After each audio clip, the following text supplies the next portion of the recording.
ونصلی علی رسولہ الکریم اما بعد فاعوذ باللہ السمیع العلیم من الشیطان الرجیم بسم اللہ الرحمن الرحیم۔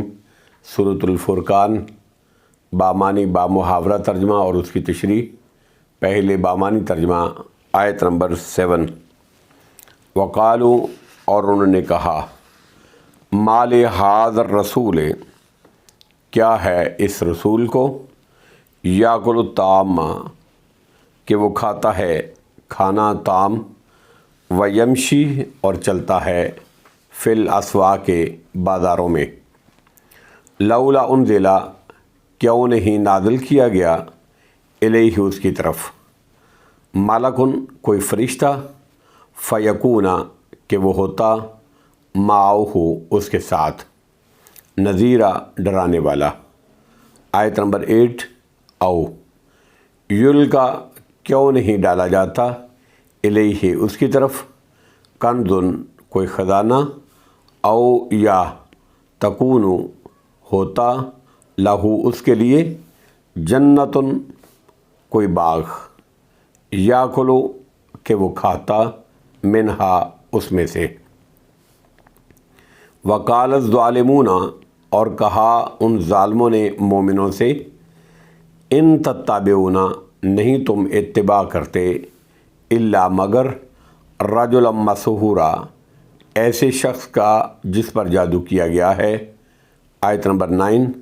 انظر، آپ دیکھیے، اے نبی کریم صلی اللہ علیہ وسلم، آپ دیکھیے، کیفا، کیسی، ضربوا، ان لوگوں نے بیان کی، لکا، آپ کے لیے، لکل امثال، آپ کے لیے مثالیں، فضلوا، چنانچہ وہ گمراہ ہو گئے، فلا یستطیعون، لہذا نہیں وہ استطاعت رکھتے، طاقت رکھتے، سبیلا، رستے کی، رایابی کی۔ آیت نمبر 10۔ تبارک الذی، بڑی ہی بابرکت ہے وہ اللہ، وہ ذات، ان، کہ اگر، شاء، وہ چاہے، جعل، تو بنا دے، لاکا، آپ کے لیے، خیرا من ذالک، بہت بہتر اس سے، جنات، ایسے باغات، تجری، کہ جاری ہیں، من تحتھا الانہار، ان کے نیچے سے نہریں، ویجعل لک، اور وہ بنا دے آپ کے لیے، قصورا، محلات۔ آیت نمبر 11۔ بلکہ، کذبوا، انہوں نے جھٹلایا، بالساعۃ، قیامت کو، واعتدنا، اور ہم نے تیار کی ہے، لمن، اس شخص کے لیے جو، کذبا، جھٹلائے، بالساعۃ، قیامت کو، سعیرا، بھڑکتی آگ۔ آیت نمبر 12۔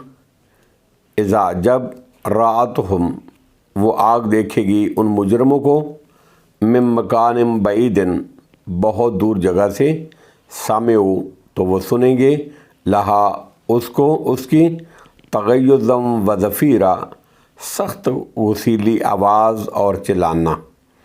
آیت نمبر 13۔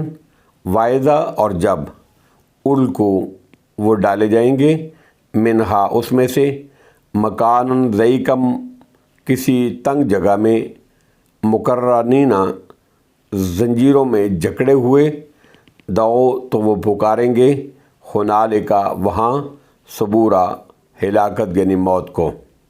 آیت نمبر 14۔ لا تدعوا اليوم، ان کو کہا جائے گا، مت تم پکارو آج، ثبورا واحدا، ایک اکیلی موت کو، ودعوا، بلکہ تم پکارو، ثبورا کثیرا، بہت زیادہ ہلاکتوں یعنی موتوں کو۔ آیت نمبر 15۔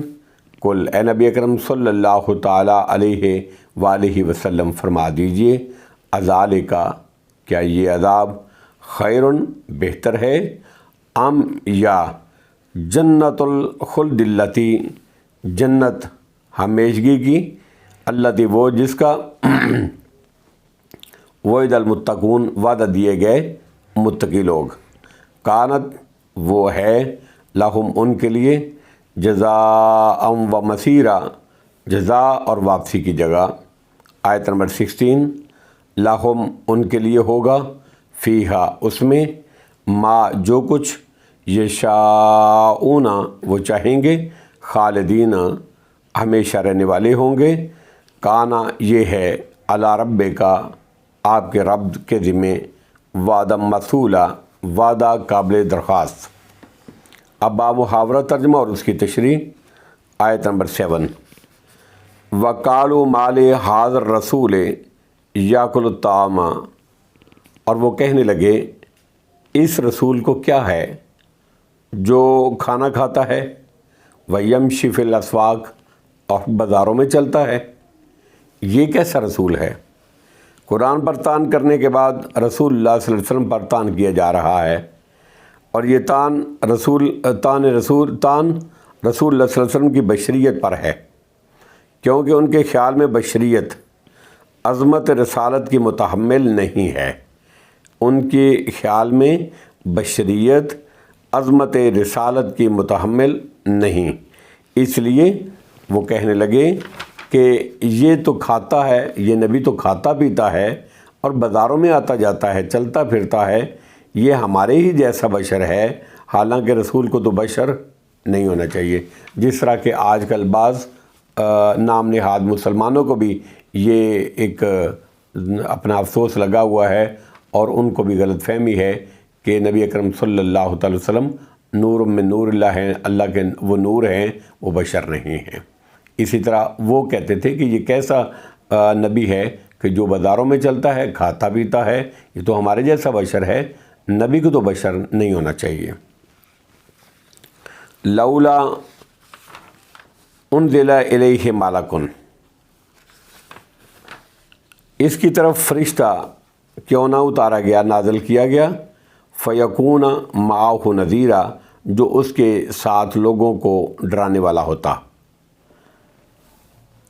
ان اعتراضات جو بیان ہوئے ہیں اس سے نیچے اتر کر کہا جا رہا ہے کہ چلو کچھ اور نہیں تو ایک فرشتہ ہی اس کے ساتھ، اس نبی کے ساتھ ہو جو اس کا معاون اور مصدق ہو۔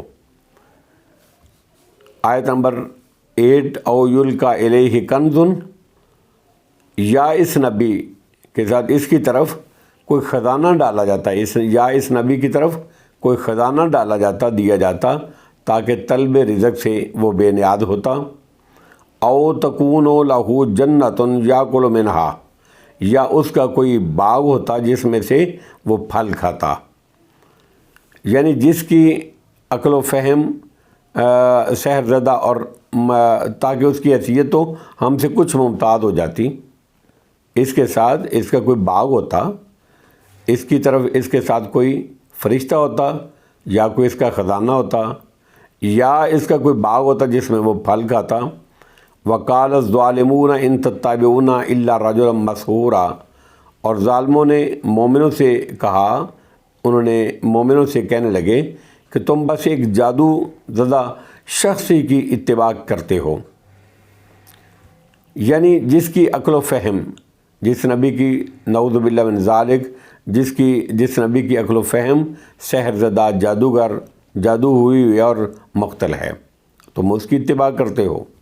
آیت نمبر 9، انظر کیف ضربوا لک الامثال فضلوا فلا یستطیعون سبیلا۔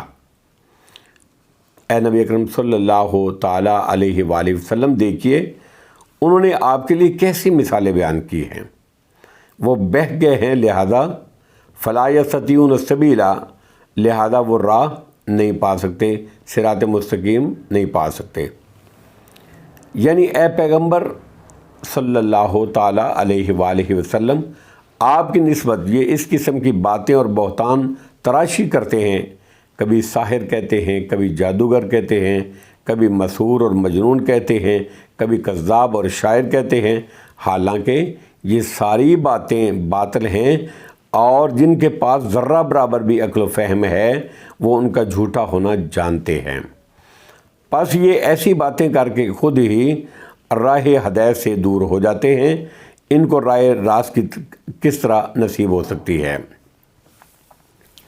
آیت نمبر 10، تبارک الذی ان شاء جعل لک خیرا من ذلک جنات تجری من تحتها الانہار ویجعل لک قصورا۔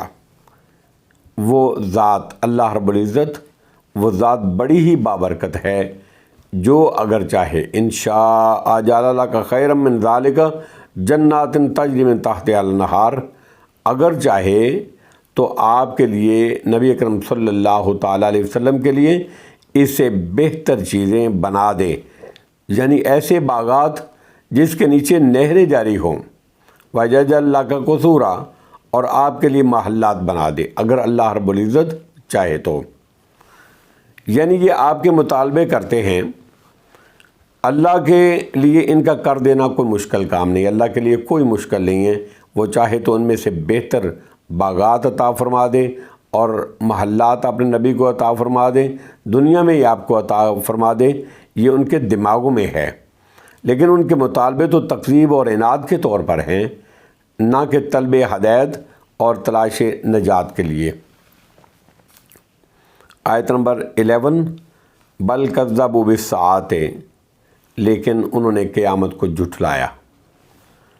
قیامت کا یہ جھٹلانا تکذیب رسالت کا باعث ہے۔ وَأَعْتَدْنَا لِمَنْ كَذَّبَ بِالسَّاعَةِ سَعِيرًا، اور ہم نے، اللہ فرماتے ہیں، اور ہم نے ایسے شخص کے لیے جو قیامت کو جھٹلائے بھڑکتی ہوئی آگ تیار کی ہوئی ہے۔ آیت نمبر 12، اِذَا رَأَتْهُم مِّن مَّكَانٍ بَعِيدٍ سَمِعُوا لَهَا تَغَيُّظًا وَزَفِيرًا، جب وہ ان مجرموں کو دور دراز جگہ سے دیکھے گی تو وہ اس کا غضبناک ہونا اور چیخنا، جہنم کا چیخنا چلانا اور اس کا غضبناک ہونا سن لیں گے۔ یعنی جہنم ان کافروں کو دور سے میدان حشر میں دیکھ کر ہی غصے سے کھول اٹھے گی اور ان کو اپنے دامن غضب میں لینے کے لیے چلائے گی اور جھنجھلائے گی، جس طرح کہ سورہ ملک کی آیت نمبر 7 اور 8 میں فرمایا، اذا القوا فیہا سمعوا لہا شہیقا وہی تفور تکاد تمیز من الغیظ، جب جہنم میں ڈالے جائیں گے تو اس کا دھاڑنا سنیں گے اور جہنم جوش غضب سے اچھلتی ہوگی، ایسے لگے گا کہ وہ غصے سے پھٹ پڑے گی۔ جہنم کا دیکھنا اور چلانا ایک حقیقت ہے، استعارہ نہیں ہے۔ اللہ کے لیے اس کے اندر احساس و ادراک کی قوت پیدا کر دینا مشکل نہیں ہے، وہ جو چاہے کر سکتا ہے، آخر قوت گویائی بھی تو اللہ تعالیٰ ہی اس کو عطا فرمائے گا۔ اور سورہ کاف کی آیت نمبر 30 میں فرمایا، حل میں مزید، وہ جہنم صدا کرے گی، بلند کرے گی، یہ حل میں مزید اور۔ وَأَعْتَدْنَا لِمَنْ كَذَّبَ بِالسَّاعَةِ سَعِيرًا اِذَا رَأَتْهُم مِّن مَّكَانٍ بَعِيدٍ سَمِعُوا لَهَا تَغَيُّظًا وَزَفِيرًا، جب وہ ان مجرموں کو دور دراز جگہ سے دیکھے گی تو جہنم کا غضبناک ہونا اور چیخنا اور چلانا وہ سن لیں گے ظالم۔ آیت نمبر 13، وَإِذَا أُلْقُوا مِنْهَا مَكَانًا ضَيِّقًا مُقَرَّنِينَ دَعَوْا هُنَالِكَ ثُبُورًا، اور جب وہ زنجیروں میں جکڑے اس کے کسی تنگ جگہ میں جھونکے جائیں گے تو وہاں وہ ہلاکت کو پکاریں گے۔ آیت نمبر 14، لا تدعوا اليوم ثبورا واحدا وادعوا ثبورا کثیرا، کہا جائے گا تم آج ایک ہلاکت کو مت پکارو بلکہ بہت ساری ہلاکتوں کو پکارو، بہت ساری موتوں کو پکارو۔ یعنی جہنمی جب جہنم کے عذاب سے تنگ آ کر آرزو کریں گے کہ کاش ان کو موت ہی آ جائے، کاش ان کو موت آ جائے، وہ فنا کے گھاٹ اتر جائیں، تو ان سے کہا جائے گا کہ اب ایک موت نہیں کئی موتوں کو پکارو، ایک موت نہیں کئی موتوں کو پکارو۔ مطلب یہ ہے کہ اب تمہاری قسمت میں ہمیشہ کے لیے انواع و اقسام کے عذاب ہیں، یعنی موتیں ہی موتیں ہیں، تم کہاں تک موت کا مطالبہ کرو گے۔ اور دوسرے مقام پر فرمایا کہ اللہ تعالیٰ موت کو ایک جانور کی شکل میں لا کے اس کو ذبح کر دیں گے اور پھر ان کو نہ موت آئے گی، ہمیشہ ہمیشہ ہمیشہ وہ عذاب میں جکڑے رہیں گے۔ آیت نمبر 14، لا تدعوا اليوم ثبورا واحدا وادعوا ثبورا کثیرا، کہا جائے گا تم آج ایک ہلاکت کو مت پکارو، ایک موت کو مت پکارو، بلکہ بہت ساری ہلاکتوں کو، موتوں کو پکارو۔ آیت نمبر 15، قل اذالک خیر ام جنت الخلد التی وعد المتقون۔ اے نبی اکرم صلی اللہ تعالیٰ علیہ وآلہ وسلم فرما دیجئے، کیا یہ عذاب بہتر ہیں؟ اے میرے نبی ان کو فرما دیجئے، کیا یہ عذاب بہتر ہیں یا ابدی جنت جس کا متقین کو وعدہ دیا گیا ہے؟ یہ اشارہ ہے جہنم کے ان عذابوں کی طرف جن کا ذکر ہوا، جن میں جہنمی جکڑ بند ہو کر مبتلا ہوں گے، کہ یہ بہتر ہے جو کفر و شرک کا بدلہ ہے، یا وہ جنت جس کا وعدہ متقین سے ان کے تقوی اور اطاعت الہی پر کیا گیا ہے۔ یہ سوال جہنم میں کیا جائے گا، لیکن اس کو یہاں اس لیے نقل کیا گیا ہے کہ شاید جہنمیوں کے اس انجام سے عبرت پکڑ کر لوگ تقوی اور اطاعت کا راستہ اختیار کر لیں، اطیع اللہ و اطیع الرسول کو مان لیں، اور اس انجام میں بات سے بچ جائیں جس کا نقشہ یہاں کھینچا گیا ہے، جس کا متقیوں وعد المتقون، جس کا متقیوں کو وعدہ دیا گیا۔ کانت لہم جزاء و مصیرا، وہ ان کے لیے جزا اور واپسی کی جگہ ہے۔ آیت نمبر 16، لہم فیہا ما یشاءون خالدین، اس میں ان کے لیے ہوگا جو وہ چاہیں گے، ہمیشہ وہاں رہنے والے۔ کان علی ربک وعدا مسئولا، یہ آپ کے رب کے ذمہ وعدہ ہے جو پوچھا جا سکتا ہے، یعنی ایسا وعدہ جو یقیناً پورا ہو کر رہے گا۔ جس طرح قرض کا مطالبہ کیا جاتا ہے، جس سے قرض لینا ہوتا ہے، جس نے قرض دیا ہوتا ہے وہ اسے مطالبہ کر سکتا ہے، اسی طرح اللہ نے اپنے ذمہ یہ وعدہ واجب کر لیا ہے جس کا اہل ایمان مومنوں سے اس سے مطالبہ کر سکتے ہیں۔ یہ محض اس کا فضل و کرم ہے، یہ اللہ کا فضل و کرم ہے کہ اس نے اہل ایمان کے لیے اس احسن جزا کو اپنے لیے ضروری قرار دے لیا ہے۔ واللہ اعلم بالصواب، وآخر دعوانا ان الحمد للہ رب العالمین۔